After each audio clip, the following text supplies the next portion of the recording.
Good morning, everybody, and a happy Monday morning. I hope everybody had a fabulous weekend. I know that I did. You guys, there's a lot to cover.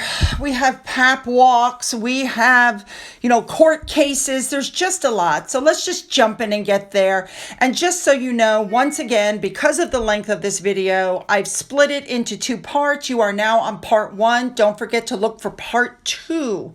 All right, let's go. We're starting off with Popcorn Palace. We'll be discussing this later, but I was on Popcorn Palace with Andy and the Sidley twins. Love all of them, and Steph, the altar nerd. And one of the things Andy mentioned was that he had a Patreon because YouTube is messing with him. He was worried how you all would find him if YouTube shut him down. Well, let me remind you, YouTube already shut me down once before, which is why I have this Patreon for myself. My tiers cost $1 and $3. You get 3 videos a week for me on my Patreon. And for those of you who are wondering, do you remember I showed this to you the other day? There's somebody who's made a fake Sue Smith account and they're spamming everybody who comments, trying to get you to call some WhatsApp number so they can scam you, okay? This has been reported to YouTube so many times, they have done diddly about it. It's still going on. And here's somebody who says that if you mention the Harkle's name in your comments, they cut you off. It's censorship. That's why you should go to my Patreon. So sign up there for $1 or $3. Either one is fine, and get your content uncensored. Now let's move on. We're going to start off with Edward. These pictures just came to light of him on the Ascension Island base. Remember, right after he went to visit St. Helena? This visit was to provide a unique opportunity for Edward to talk to the serving personnel there and to learn all about the conservation efforts that are going on the island. And this was back at the beginning of February, but the pictures just came, so here you go.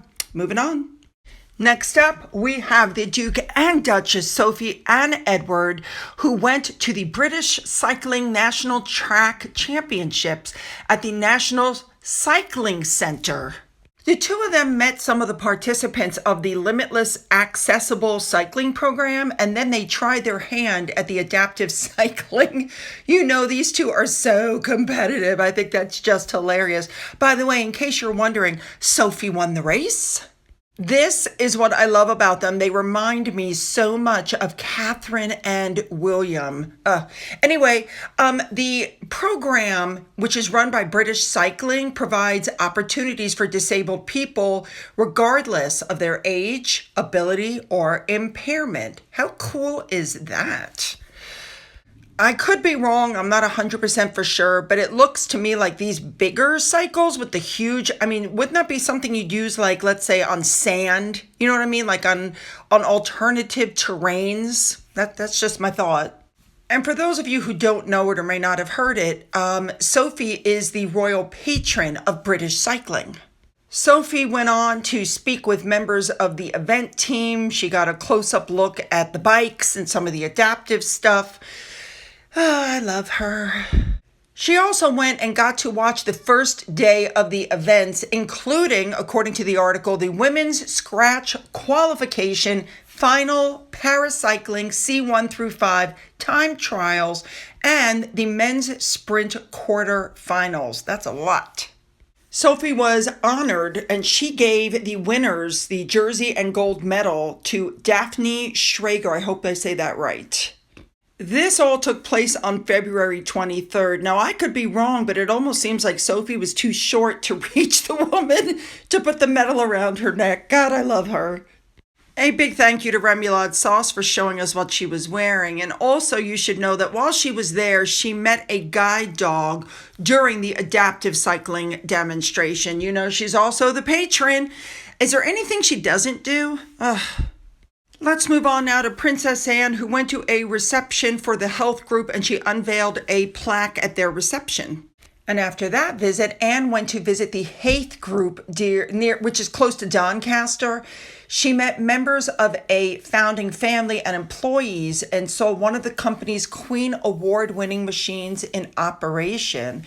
She heard about how this group developed a box tipping system and a root vegetable polisher, which won a Queen Awards for innovation in 2010 and 2022 respectively. I think that is pretty cool. By the way, this was established in 1947.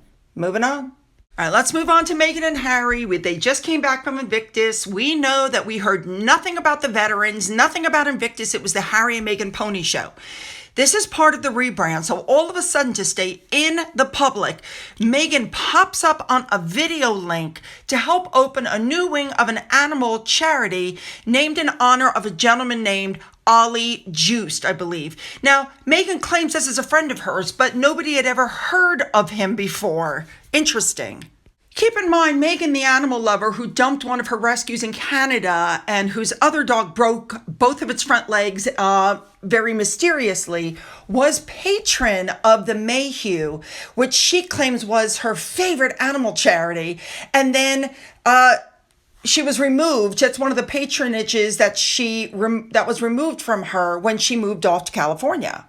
Here's my thought process, my honest thought process. She might have met this guy once, but she's using his death for PR. That's my personal opinion. Otherwise, there'd be a gazillion pictures of them together. We haven't seen one photo of them together.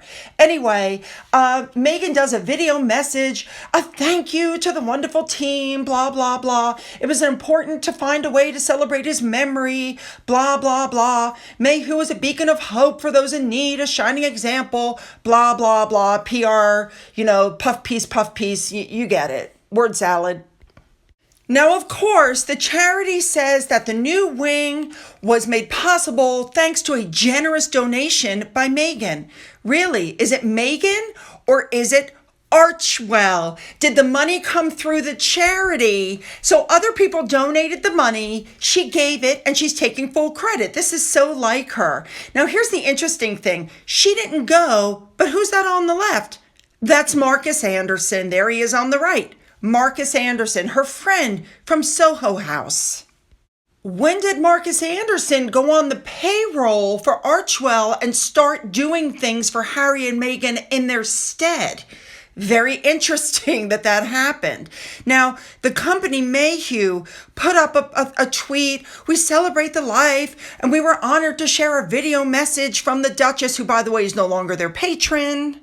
And once again, they gave full credit to Meghan, not to Meghan and Harry, not to Archwell, not for, no, it's just for Meghan. And let me tell you why I know this went through Archwell, because when you click on the Mayhew site, it takes you to the new Duke and Duchess of Sussex, I can't even say it, website.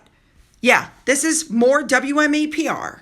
So she changes clothes, grabs somebody that's working with her, not a friend, and runs out to lunch.